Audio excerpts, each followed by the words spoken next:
News next top ನ್ಯೂಸ್ಗೆ ಸ್ವಾಗತ. ನಾನು ದರ್ಶನ್ ಶೆಟ್ಟಿ ನಾರ್ಕಳಿ. ಟಾಪ್ ನ್ಯೂಸ್ ನೋಡೋಣ. ಅದಕ್ಕೂ ಮುನ್ನ ಈ ಕ್ಷಣದ ಹೆಡ್ಲೈನ್ಸ್. ಐಪಿಎಲ್ ಇತಿಹಾಸದ ಶ್ರೀಮಂತ ತಂಡವಾಗಿ ಹೊರಹೊಮ್ಮಿದ ಆರ್ಸಿಬಿ 16,000 ಕೋಟಿಗೆ ಬಿರ್ಲಾ ಪಾಲು. ರಾಜಸ್ಥಾನ ರಾಯಲ್ಸ್ 15,000 ಕೋಟಿಗೆ ಸೇರ್. ಆರ್ಸಿಬಿ ಟೀಮ್ಗೆ ಈ ಬಾರಿ ಕೆಎಂಎಫ್ ಪ್ರಾಯೋಜಕತ್ವ. 1 ವರ್ಷಕ್ಕೆ 5 ಕೋಟಿ ಪಾವತಿಸಲು ಒಪ್ಪಂದ. ನಂದಿನಿ ಉತ್ಪನ್ನಗಳ ಪ್ರಚಾರಕ್ಕೆ ವಿರಾಟ್ ಕೊಹ್ಲಿ. ಭಾರತೀಯ ರೈಲ್ವೆ ಇಲಾಖೆಯಿಂದ ಹೊಸ ಮರುಪಾವತಿ ಪ್ಲಾನ್. ಟ್ರೈನ್ ಬಿಡುವ 8 ತಾಸು ಮೊದಲು ಟಿಕೆಟ್ ರದ್ದಾದ್ರೆ ಮಾತ್ರ ರೀಫಂಡ್. ಏಪ್ರಿಲ್ 1ರಿಂದಲೇ ಹೊಸ ನಿಯಮ. ಕೊಲ್ಲಿ ಯುದ್ಧದ ಎಫೆಕ್ಟ್ ತಗ್ಗಿಸಲು ಉನ್ನತ ಮಟ್ಟದ ಸಶಕ್ತ ಗುಂಪು. ಕೊರೋನಾ ಮಾದರಿಯಲ್ಲಿ ಪರಿಸ್ಥಿತಿ ನಿರ್ವಹಣೆ. ದೇಶದ ಜನತೆಗೆ ಪ್ರಧಾನಿ ಮೋದಿ ಅಭಯ. ರಾಜ್ಯದಲ್ಲಿಂದು ಭೀಕರ ಮಳೆಯ ಮುನ್ಸೂಚನೆ. ಕರಾವಳಿ ಭಾಗದಲ್ಲಿ ಮೋಡ ಕವಿದ ವಾತಾವರಣ. ವಿವಿಧ ಜಿಲ್ಲೆಗಳಿಗೆ ಯೆಲ್ಲೋ ಅಲರ್ಟ್ ಘೋಷಣೆ. ಈ ಬಾರಿ ಮಾರಾಟಕ್ಕಿದ್ದ ಆರ್ಸಿಬಿ ತಂಡ ಯಾರ ಪಾಲಾಗಲಿದೆ ಎಂಬ $1 ಬಿಲಿಯನ್ ಪ್ರಶ್ನೆಗೆ ಕೊನೆಗೂ ಉತ್ತರ ದೊರಕಿದೆ. ದಾಖಲೆಯ ಮೊತ್ತದಲ್ಲಿ ಆರ್ಸಿಬಿ ತಂಡವು ಮಾರಾಟಗೊಳ್ಳುವ ಮೂಲಕ ಕ್ರಿಕೆಟ್ ಲೋಕದಲ್ಲಿಯೇ ಹೊಸ ಇತಿಹಾಸ ಬರೆದಿದೆ. ಬಿಲಿಯನರ್ ಕುಮಾರ್ ಮಂಗಲಂ ಬಿರ್ಲಾ ನೇತೃತ್ವದ ಭಾರತದ ಪ್ರಸಿದ್ಧ ಬಹುರಾಷ್ಟ್ರೀಯ ಸಮೂಹ ಆದಿತ್ಯ ಬಿರ್ಲಾ ಗ್ರೂಪ್ ಆರ್ಸಿಬಿ ತಂಡವನ್ನು 16,896 ಕೋಟಿ ರೂಪಾಯಿಗಳಿಗೆ ಖರೀದಿ ಮಾಡಿದೆ. ಬಿರ್ಲಾ ಗ್ರೂಪ್ಸ್ ಜೊತೆಯಲ್ಲಿ ಆರ್ಸಿಬಿ ತಂಡದ ಮಾಲೀಕತ್ವದ ಪಾಲುದಾರಿಕೆಯನ್ನು ಅಮೆರಿಕದ ಕ್ರೀಡಾ ಹೂಡಿಕೆದಾರರಾದ ಡೇವಿಡ್ ಬ್ಲಿಡ್ಜರ್, ಅಮೆರಿಕದ ಖಾಸಗಿ ಇಕ್ವಿಟಿ ಸಂಸ್ಥೆ ಬ್ಲಾಕ್ ಸ್ಟೋನ್ ಮತ್ತು ಟೈಮ್ಸ್ ಆಫ್ ಇಂಡಿಯಾ ಕೂಡ ಹೊಂದಿದೆ ಎಂದು ತಿಳಿಸಲಾಗಿದೆ. ಇನ್ನು ಐಪಿಎಲ್ನ ಮತ್ತೊಂದು ತಂಡ ರಾಜಸ್ಥಾನ ರಾಯಲ್ಸ್ ಕೂಡ ದಾಖಲೆಯ ಮೊತ್ತಕ್ಕೆ ಸೇಲಾಗಿದೆ. 15,297 ಕೋಟಿ ರೂಪಾಯಿಗೆ ರಾಜಸ್ಥಾನ ರಾಯಲ್ಸ್ ತಂಡವನ್ನು ಖರೀದಿ ಮಾಡಲಾಗಿದೆ. ಈ ಮೂಲಕ ಐಪಿಎಲ್ನ 2 ತಂಡಗಳು ಬಿಲಿಯನ್ ಸ್ಥಾನಕ್ಕೆ ಬಡ್ತಿ ಪಡೆದಿವೆ. ರಾಜಸ್ಥಾನ ರಾಯಲ್ಸ್ ತಂಡವನ್ನು ಭಾರತೀಯ ಮೂಲದ ಅಮೆರಿಕ ಟೆಕ್ ಉದ್ಯಮಿ ಕಲ್ ಸೋಮಾನಿ ಅವರ ನೇತೃತ್ವದ ತಂಡ ಖರೀದಿ ಮಾಡಿದೆ. ಈ ಮೂಲಕ ರಾಜಸ್ಥಾನ ರಾಯಲ್ಸ್ ಐಪಿಎಲ್ ಪಂದ್ಯಾವಳಿಯ 2ನೇ ದುಬಾರಿ ತಂಡ ಎನಿಸಿದೆ. ಉತ್ತಮ ಸಂಸ್ಕಾರಯುತ ಶಿಕ್ಷಣದೊಂದಿಗೆ VSS English medium CBSE school Udupi Muddur. ನರ್ಸರಿಯಿಂದ 10ನೇ ತರಗತಿವರೆಗೆ ಶಿಕ್ಷಣದ ಜೊತೆಗೆ 5ರಿಂದ 10ನೇ ತರಗತಿವರೆಗಿನ ವಿದ್ಯಾರ್ಥಿನಿಯರಿಗೆ ಉತ್ತಮ ಹಾಸ್ಟೆಲ್ ಸೌಲಭ್ಯವೂ ಇದೆ. ನಿಮ್ಮ ಮಕ್ಕಳ ಪ್ರವೇಶಾತಿಗಾಗಿ ಈ ಸಂಖ್ಯೆಗೆ ಕರೆ ಮಾಡಿ. ಕರ್ನಾಟಕದ ಪ್ರತಿಷ್ಠಿತ ಬ್ರ್ಯಾಂಡ್ ಕೆಎಂಎಫ್ ಅಭಿಮಾನಿಗಳಿಗೆ ಶುಭ ಸುದ್ದಿಯನ್ನು ನೀಡಿದೆ. ಇನ್ನೇನು ಕೆಲವೇ ದಿನಗಳಲ್ಲಿ ಐಪಿಎಲ್ ಫೀವರ್ ಆರಂಭಗೊಳ್ಳಲಿದೆ. ಈ ಬೆನ್ನಲ್ಲೇ ನಮ್ಮ ಹೆಮ್ಮೆಯ ನಂದಿನಿ ಬ್ರ್ಯಾಂಡ್ ಆರ್ಸಿಬಿಯೊಂದಿಗೆ ಒಪ್ಪಂದ ಮಾಡಿಕೊಂಡಿದೆ. ಕೆಎಂಎಫ್ ಇದೀಗ ಆರ್ಸಿಬಿಯ ಅಫಿಷಿಯಲ್ ಪಾರ್ಟ್ನರ್ ಆಗಿದ್ದು, ವಿರಾಟ್ ಕೊಹ್ಲಿ, ರಜತ್ ಪಾಟೀದಾರ್ ಹಾಗೂ ದೇವದತ್ ಪಡಿಕ್ಕಲ್ ನಂದಿನಿ ಉತ್ಪನ್ನಗಳ ಪ್ರಚಾರ ಕಾರ್ಯ ನಡೆಸಲಿದ್ದಾರೆ. ಇನ್ನು ಕೆಎಂಎಫ್ ಈ ಒಪ್ಪಂದಕ್ಕೆ ವಾರ್ಷಿಕ 5 ಕೋಟಿ ರೂಪಾಯಿಗಳನ್ನು ಆರ್ಸಿಬಿ ತಂಡಕ್ಕೆ ಪಾವತಿಸಲಿದೆ. ಈ ಮೂಲಕ ಕರ್ನಾಟಕದ ನಂದಿನಿ ಉತ್ಪನ್ನಗಳಿಗೆ ದೇಶಾದ್ಯಂತ ಪ್ರಚಾರ ನೀಡುವುದು ಕೆಎಂಎಫ್ನ ಉದ್ದೇಶವಾಗಿದೆ. ಮಾರ್ಚ್ 28ರಂದು ನಡೆಯಲಿರುವ ಆರ್ಸಿಬಿ ಹಾಗೂ ಸನ್ರೈಸರ್ಸ್ ಹೈದರಾಬಾದ್ ನಡುವಿನ ಉದ್ಘಾಟನಾ ಪಂದ್ಯದ ಟಿಕೆಟ್ ಕೇವಲ 10 ನಿಮಿಷಗಳಲ್ಲಿ ಸೋಲ್ಡ್ ಔಟ್ ಆಗಿದೆ. ಕನಿಷ್ಠ 3,750 ರೂಪಾಯಿಗಳಿಂದ ಗರಿಷ್ಠ 47,000 ರೂಪಾಯಿಗಳವರೆಗೆ ಇದ್ದ ಎಲ್ಲ ಟಿಕೆಟ್ಗಳು ಮಾರಾಟಗೊಂಡಿವೆ. ಅಲ್ಲದೆ ಆರ್ಸಿಬಿ ವಿಜಯೋತ್ಸವದ ಸಂದರ್ಭದಲ್ಲಿ ಕಾಲ್ತುಳಿತದಲ್ಲಿ ಸಾವನ್ನಪ್ಪಿದ 11 ಆರ್ಸಿಬಿ ಅಭಿಮಾನಿಗಳ ಸ್ಮರಣಾರ್ಥ ಚಿನ್ನಸ್ವಾಮಿ ಕ್ರೀಡಾಂಗಣದಲ್ಲಿ ನಡೆಯುವ ಎಲ್ಲ ಐಪಿಎಲ್ ಪಂದ್ಯಗಳಲ್ಲಿ 11 ಸೀಟುಗಳನ್ನು ಶಾಶ್ವತವಾಗಿ ಖಾಲಿ ಬಿಡಲು ಆರ್ಸಿಬಿ ನಿರ್ಧರಿಸಿದೆ. ಅಲ್ಲದೆ ಚಿನ್ನಸ್ವಾಮಿ ಕ್ರೀಡಾಂಗಣದ ಆವರಣದಲ್ಲಿ ಆ 11 ಜನರ ಹೆಸರುಗಳುಳ್ಳ ಫಲಕಗಳು ಪ್ರದರ್ಶನಗೊಳ್ಳಲಿವೆ ಎನ್ನಲಾಗಿದೆ. ಭಾರತೀಯ ರೈಲ್ವೆ ಇಲಾಖೆಯಲ್ಲಿ ರೈಲ್ವೆ ಟಿಕೆಟ್ಗಳ ಮರುಪಾವತಿ ವಿಚಾರದಲ್ಲಿ ಭಾರತೀಯ ರೈಲ್ವೆ ಇಲಾಖೆ ಹಲವು ಪ್ರಮುಖ ಬದಲಾವಣೆಗಳನ್ನು ಜಾರಿಗೆ ತಂದಿದೆ. ರೈಲು ನಿರ್ಗಮನದ 8 ಗಂಟೆಗಳ ಮೊದಲು ಟಿಕೆಟ್ ರದ್ದತಿ ಮಾಡಿದ ಪ್ರಯಾಣಿಕರಿಗೆ ಮಾತ್ರ ಇನ್ಮುಂದೆ ರೀಫಂಡ್ ದೊರೆಯಲಿದೆ.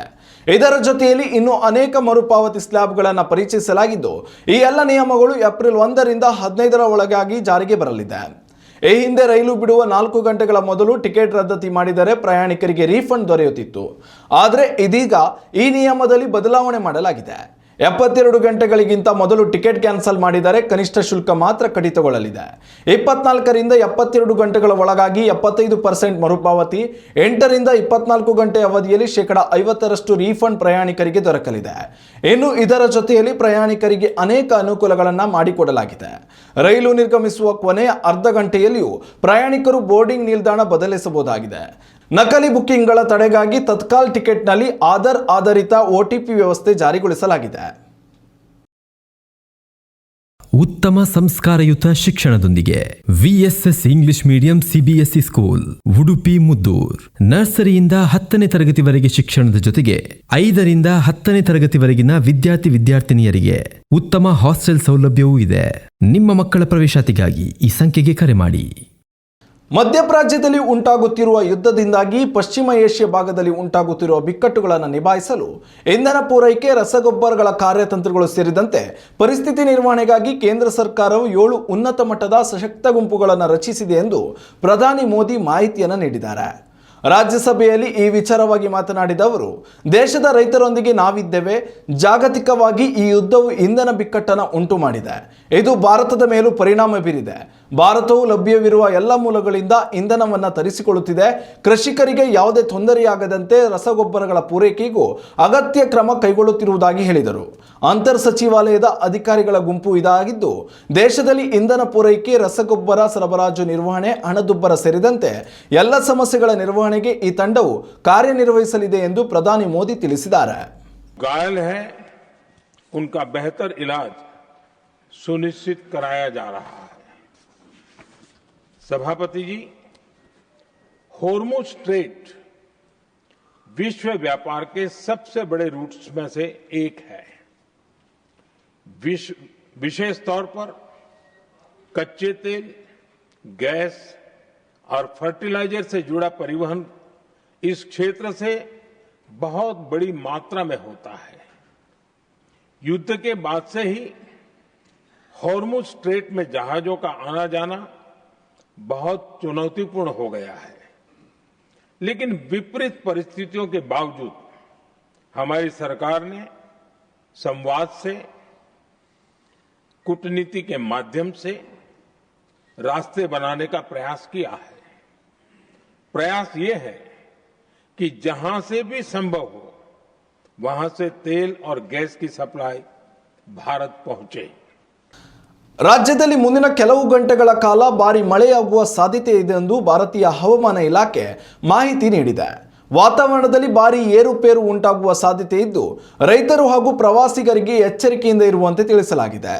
ಉತ್ತರ ಕರ್ನಾಟಕದ ಯಾದಗಿರಿ, ರಾಯಚೂರು ಹಾಗೂ ಕಲಬುರಗಿ ಭಾಗಗಳಲ್ಲಿ ಇಂದು ಭಾರಿ ಪ್ರಮಾಣದಲ್ಲಿ ಮಳೆಯಾಗಲಿದೆ ಎಂದು ನಿರೀಕ್ಷಿಸಲಾಗಿದೆ. ಮಳೆ ಮಾತ್ರವಲ್ಲದೆ ಪ್ರಬಲವಾದ ಗುಡುಗು ಮಿಂಚಿನ ಆರ್ಭಟ ಕೂಡ ಇರಲಿದೆ. ಕರಾವಳಿ ಜಿಲ್ಲೆಗಳಾದ ದಕ್ಷಿಣ ಕನ್ನಡ, ಉಡುಪಿ ಹಾಗೂ ಉತ್ತರ ಕನ್ನಡದಲ್ಲಿ ಇಂದು ಮೋಡ ಕವಿದ ವಾತಾವರಣ ಇರಲಿದೆ ಎಂದು ಹವಾಮಾನ ಇಲಾಖೆ ತಿಳಿಸಿದೆ. ಇನ್ನು ಮಲೆನಾಡಿನ ಚಿಕ್ಕಮಗಳೂರು ಜಿಲ್ಲೆಯ ಇಂದು ಸಾಮಾನ್ಯ ಮಳೆಯಾಗುವ ಸಾಧ್ಯತೆ ಇದೆ ಎಂದು ಅಂದಾಜಿಸಲಾಗಿದೆ. ಹೀಗಾಗಿ ಈ ಎಲ್ಲ ಜಿಲ್ಲೆಗಳಲ್ಲಿ ಮುನ್ನೆಚ್ಚರಿಕಾ ಕ್ರಮವಾಗಿ ಯೆಲ್ಲೋ ಅಲರ್ಟ್ ಘೋಷಣೆ ಮಾಡಲಾಗಿದೆ. ಮಳೆ ಬಂದ ಸಂದರ್ಭದಲ್ಲಿ ಹಳೆಯ ಕಟ್ಟಡಗಳು ಹಾಗೂ ಮರಗಳ ಅಡಿಯಲ್ಲಿ ಆಶ್ರಯ ಪಡೆಯದಂತೆ ಸೂಚನೆ ನೀಡಲಾಗಿದೆ. ಇನ್ನಷ್ಟು ತಾಜಾ ಸುದ್ದಿಗಳಿಗಾಗಿ ನೋಡ್ತಾ ಇರಿ ನ್ಯೂಸ್ ನೆಕ್ಸ್ಟ್. ಇದು ವರ್ತಮಾನದ ಕೈಗೆನ್ನಡಿ. ಉತ್ತಮ ಸಂಸ್ಕಾರಯುತ ಶಿಕ್ಷಣದೊಂದಿಗೆ VSS English medium CBSE school Udupi Muddur. ನರ್ಸರಿಯಿಂದ 10ನೇ ತರಗತಿವರೆಗೆ ಶಿಕ್ಷಣದ ಜೊತೆಗೆ 5ರಿಂದ 10ನೇ ತರಗತಿವರೆಗಿನ ವಿದ್ಯಾರ್ಥಿನಿಯರಿಗೆ ಉತ್ತಮ ಹಾಸ್ಟೆಲ್ ಸೌಲಭ್ಯವೂ ಇದೆ. ನಿಮ್ಮ ಮಕ್ಕಳ ಪ್ರವೇಶಾತಿಗಾಗಿ ಈ ಸಂಖ್ಯೆಗೆ ಕರೆ ಮಾಡಿ.